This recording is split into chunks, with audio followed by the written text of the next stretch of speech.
কোরআন বেশি পারতো যারা, তাদেরকে আল্লাহ রাসূল সাল্লাল্লাহু আলাইহি ওয়াসাল্লাম এক্সট্রা মর্যাদা দিতেন।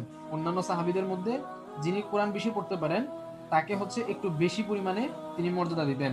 এমনকি আল্লাহ রাসূল সাল্লাল্লাহু আলাইহি ওয়াসাল্লাম এক হাদিসের মধ্যে বলেছেন যে ইয়া উম্মাল কওমা আকরাউহুম লিকিতাবিল্লাহ, যে মানে ইমামতি কে করবে, কে করবে, ইমামতির হকদার কে, তার আলোচনা করতে গিয়ে বলা হয়েছে যে বেশি কোরআনের জ্ঞান রাখে, যে কোরআন সবচেয়ে ভালো পড়তে পারে, কোরআন বেশি পড়তে পারে, কোরআন যার বেশি জানা আছে, এরকম ব্যক্তিরা হচ্ছে কওমের ইমামতি করবে।